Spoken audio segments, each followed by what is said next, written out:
समाज के ब्राह्मणवादी व्यवस्था को चलाने वाले लोगों का शासन खत्म हो जाएगा। उन सभी लोगों के प्रयास से बाबा साहब का जो संघर्ष है, साहब डॉक्टर भीमराव अम्बेडकर ने जो हम लोगों को संविधान में आरक्षण की व्यवस्था की ताकि हम लोगों को समानता का अवसर प्राप्त हो सके, चाहे वो शिक्षा के माध्यम से हो, चाहे वो हमारी ठेकेदारी व्यवस्था के माध्यम से हो, चाहे हमें पार्लियामेंट के अंदर हो, चाहे विधानसभा के अंदर हो, चाहे गांव के अंदर हो, पंचायत के अंदर, हम लोगों के लिए राजनीतिक और आर्थिक शैक्षिक आरक्षण की व्यवस्था कराकर, नौकरियों में आरक्षण की व्यवस्था कराकर आप लोगों को बढ़ने का मौका दिया। सम्मानित साथियों, आपको वक्ताओं ने बाबा साहब कांशीराम, फूले साहू पेरियार, इन तमाम महापुरुषों के बारे में बताया। तो उन सब लोगों के बारे में लगातार आप सैकड़ों सालों से, 20 साल से, 50 साल से सुनते चले आए। आप लोगों की उम्र, कई सारे बड़े बुजुर्ग बैठे हैं जिनकी उम्र हमसे, मेरे पिता समान है, दादा समान है, ये सुनते आए। मेरा मुख्य उद्देश्य जो है, तो बाबा साहब जो कह के गए कि अगर आप इस देश के अंदर कोई भी चीज़ करनी है, अगर आपको कुछ भी हासिल करना है, तो सत्ता में वो ताकत है। तो वो कह के गए, सत्ता ही वो मास्टर चाबी है जिससे आप अपने हर तकलीफों के दूर कर सकते हो, हर चीज़ आप हासिल कर सकते हो। तो राजनीति में आने का मकसद, घर घर में एक बात तो बोली जा रही है कि आप लोग पढ़ो लिखो और आगे बढ़ो, लेकिन आप लोगों से मेरा ये भी कहना है कि आपको लगता है कि बिना राजनीति के जब इस देश की सुई से लेके जहाज कहाँ बनेगा, कौन से समाज के लोग क्या खाएंगे क्या पिएंगे, यहाँ तक स्थिति आ गई कि कितनी दूरी चलेंगे और कितना जिएंगे, ये स्थिति आ गई। वर्तमान की इस समय की मनवादी सरकार देश के अंदर सांप्रदायिकता का जहर खोलकर, आपस में लोगों का भाईचारा तोड़कर, देश के अंदर एक गलत तरीके से जो राम राज्य की परिकल्पना कर रहे हैं। क्या आपको पता है राम राज्य का मतलब? मैं किसी धार्मिक व्यवस्थाओं में नहीं पढ़ना चाहता। बाबा साहब भी सबको धार्मिक स्वतंत्रता दे गए हैं और मैं उनका भी सम्मान करता हूँ, लेकिन आप लोगों को पता है कि राम राज्य का मतलब क्या होता है? राम राज्य का मतलब ये होता था कि चंद जो लोग होते थे एक वर्ग के, उन लोगों का शिक्षा में 100% आरक्षण, चंद लोग होते थे उनका शासन में 100% आरक्षण, चंद लोग होते थे जिनका व्यापार में, आर्थिक स्थितियों में, जो भी उन लोगों के पास होते थे कोषों में उनका कब्जा। आपको पता है कि 1950 से पहले आपकी स्थिति क्या होती थी और 2000 के बाद जब आपकी शासन सत्ता स्थापित हुआ, जब आपको पता है कि उसके बाद स्थिति कैसी हुई, कि आपने देखा कि 50 सालों के बाद आपकी स्थिति में क्या हालत हुई और आपने हजारों साल तक क्या आपकी हालत की गई। ये दोनों में चीज़ों में फ़र्क है और आपको समझना पड़ेगा। मैं यहाँ पे इसलिए चिल्लाने नहीं आया कि मैं आज़ाद समाज पार्टी का एक कार्यकर्ता पदाधिकारी होने के नाते, हम लोग आज़ाद समाज पार्टी के होने के नाते, लेकिन बड़े भाई एडवोकेट चंद्रशेखर आज़ाद जी ने पार्टी बनाने से पहले जो महापुरुषों के त्याग और बलिदान को समझा, उनके त्याग और बलिदान, आप लोगों के दर्द को समझा, तो बाबा साहब डॉक्टर भीमराव अम्बेडकर जी ने अपने 4 बच्चों की कुर्बानी दी। उन कुर्बानी के पीछे का मकसद क्या था? उन हजारों महापुरुषों ने जो अपने अपने जीवन को त्याग और बलिदान से खत्म कर दिया, वो चाहते थे कि हमारी आने वाली पीढ़ी सुख समृद्धि से रहे। वो चाहते थे कि हमारी माताओं बहनों को समानता का अधिकार मिले, हमारी माताओं बहनों को जो गरीबी, लाचारी और एक घृणा का प्रतीक माना जाता था, एक देश में केवल नौकरानी मात्र का जो जीवन समझा जाता था, उनका जीवन ही इसलिए पैदा हुआ तो वो घर के कामों में सिर्फ नौकर की तरह रहेंगे। उनको दासी प्रथा में ढकेलने का काम किया। लेकिन बाबा साहब की परिकल्पना देखो कि उन्होंने कहा कि नहीं, हमारे इस देश की आधी जो आबादी है, इस देश को चलाने की जो परंपरा जो आप देख रहे हो कि जो पुरुषों के हवाले हुआ करती थी, ये जो देश पुरुष व्यवस्था में चलता था, उस मुख्य धारा में आपको लाने का काम किया कि जो आधी आबादी हमारी माताओं बहनों की है, इस देश में समानता का जो कानून है, उन्होंने कहा कि सबको समान अवसर हो, चाहे वो महिला हो चाहे वो पुरुष हो, सबको बराबर का अधिकार मिले और उस बराबरी से रहें। इस देश की तरक्की में जो काम पुरुष कर रहे हैं वही काम हमारी माताएं बहनें कर रही हैं। तो जब काम दोनों का एक है, इस देश को बराबरी से चला रहे हैं, तो उनका सम्मान क्यों नहीं बराबरी से होगा? आप बताइए। इस काम को करने के लिए आपने देखा इस देश में करोड़ों देवी देवता पैदा हुए, करोड़ों भगवान पैदा हुए। क्या कभी किसी ने ऐसा कहा कि हमारी जिस देश में माताओं बहनों को देवी समान पूजा जाता है, क्या उनको देवी समान सम्मान दिया जाता है? आप देख रहे हो कि जगह जगह पर जो हमारी माताओं बहनों के साथ जो काम हो रहा है, आप बताओ, क्या आपको लग रहा है कि प्रकाश के लोगों की माताओं बहनों के साथ ऐसा होता है? जब उनके साथ नहीं हो रहा है तो हमारी दलित पिछड़े बहनों के साथ ऐसा क्यों होता है? और जब दलित पिछड़े लोगों के साथ, माताओं बहनों के साथ, बड़े बुजुर्गों के साथ जब अपमान होता है, तो कहाँ चले जाते वो लोग जो लोग इस व्यवस्था में ठेका लेके बैठे हुए कि नहीं सारे लोग हिंदू हैं। इसलिए आपको समझना पड़ेगा कि हम लोग उस चीज़ों में नहीं पड़ेंगे। हम अपने महापुरुषों के दिए गए बलिदान और त्याग को समझते हुए इस देश की मुख्य धारा में आकर, इस देश की सत्ता की केंद्र बिंदु में आकर इस देश को सत्ता में चलाने का काम करें।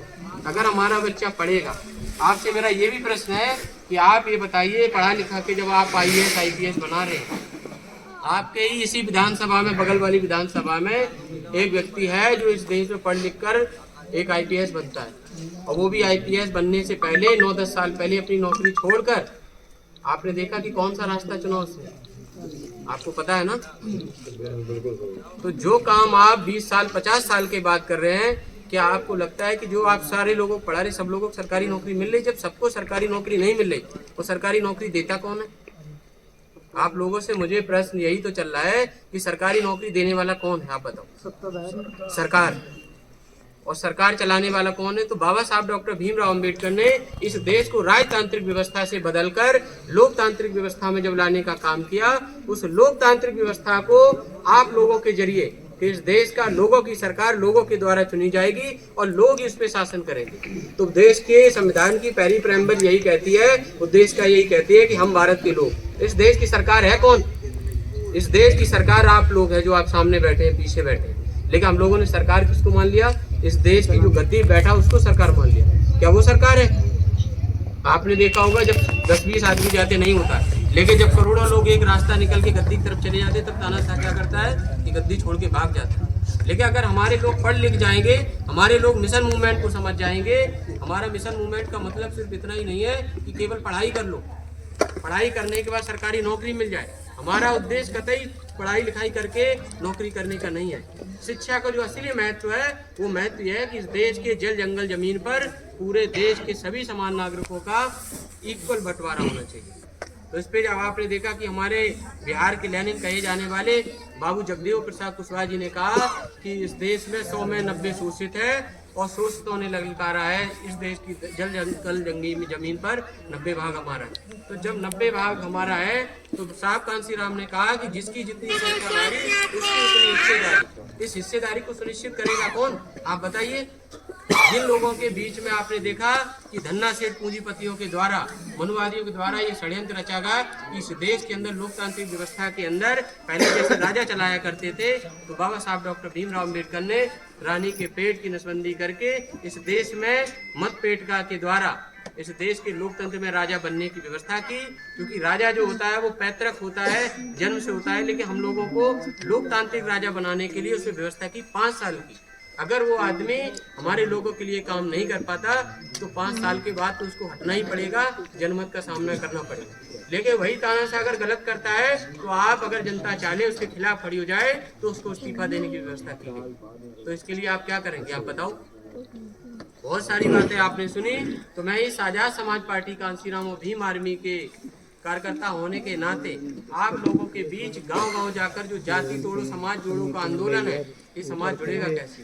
जिन जिन महापुरुषों की तस्वीर देख रहे हो, क्या वो पर्टिकुलर एक समाज से विशेष एक जाति का है? अगर वो महापुरुष किसी जाति से नहीं है, तो जो विचारधारा है, जो आंदोलन है, क्या वो जन से चलते हैं, क्या जाति से चलते हैं? आपने देखा होगा वैचारिकी जो होती है वो आइडियोलॉजिकल होती है, बायोलॉजिकल नहीं होती है। तो जन्म से नहीं होती है, विचार से होती है। और विचारों पे कौन चल रहा है, ये देखना किसका काम है? यही तो हमारा काम है कि जब साहब कांसीराम ने महापुरुषों के विचारों को चलाया, तो आप सब लोग उनके रहबर के साथ पीछे पीछे खड़े होकर इस प्रदेश में सत्ता पे स्थापित हो गए।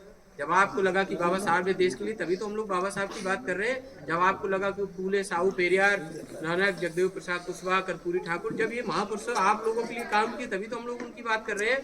तो आज पूरे देश के अंदर इस बहुजन आंदोलन को सही मायने में पूरे देश के अंदर बेखौफ निडर होकर, अगर हमारे दलित, पिछड़े, मुसलमान, पूरे देश के बहुजन समाज की अगर कोई आवाज उठा रहा है, तो वो कौन उठा रहा है चंद्रशेखर भाई के अलावा? बताइए।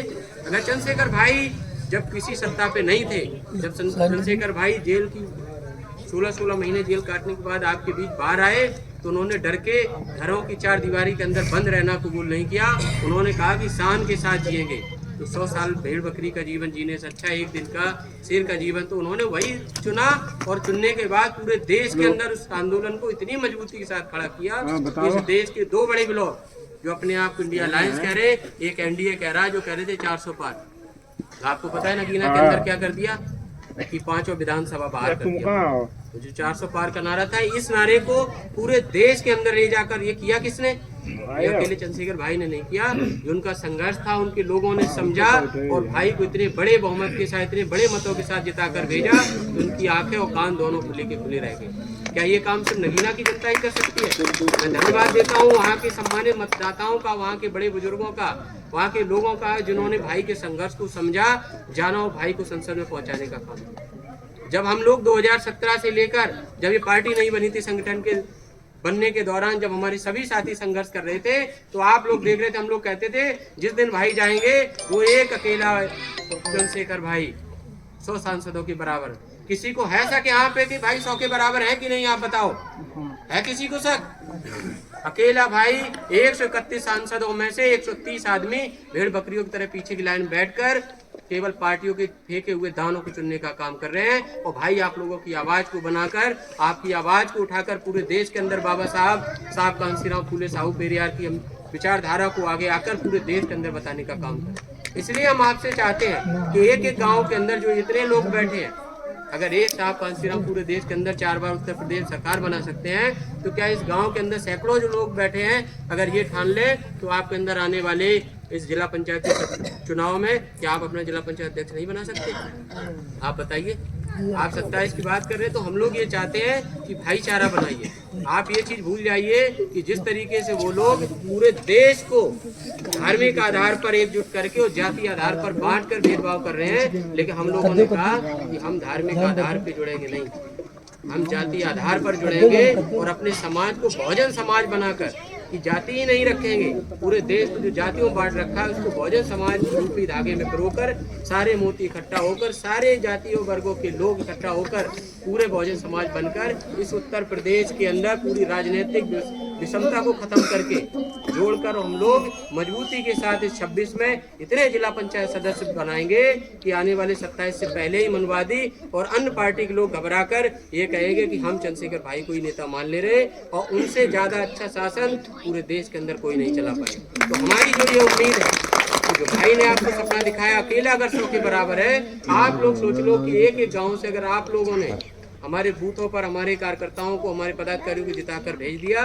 तो भाई को आने वाले 29 में प्रधानमंत्री बनने से कोई नहीं रोक पाएगा। तो जो आप लोगों की मेहनत है, आपने 5 साल के अंदर पूरे उत्तर प्रदेश के अंदर गरीबों को, शोषितों को, पिछड़ों को, जिन लोगों की हैसियत करोड़ों रुपए होती थी, उन लोगों को बाहर करने का काम किया। जो मेहनत करोड़ों की कर रहे हैं उन लोगों को आपको सत्ता पे काबिज कराना। गरीब की आवाज गरीब ही उठा सकता है। क्या आपने देखा अमीर गरीब की आवाज उठा रहे? अमीर का काम है गरीब का शोषण करना। अगर गरीब का शोषण नहीं करेंगे तो अमीर बनेगा कैसे? इसलिए हम आपसे कह रहे हैं कि गरीबों को आपको शासक बनाना है। साहब कांसीराम जी ने जो जूते सिलते थे, जो गाँव में झोपड़ियाँ रखे बैठते, जिनके अंदर जुनून था, बदलाव का नजरिया था, उन लोगों को चुन के उन्होंने सरकार बनाई। क्या आपको पता 1995 में जब सरकार बनी तो उनमें कितने लोग थे करोड़पति थे? बताइए सरकार। कितनी बाइकें थी आपके पास, कितनी कारें थी आपके पास? जब साइकिलों से हमने सरकार बना ली तो आज हमारे पास बाइक भी है, साइकिल भी है और कारें भी आ गई। फर्क सिर्फ इतना है कि आप लोगों ने अपने मनों को छोटा कर लिया। कहते हैं कि अगर आप मान लो तो हार और ठान लो तो जीत। तो आपको ये ठानना है कि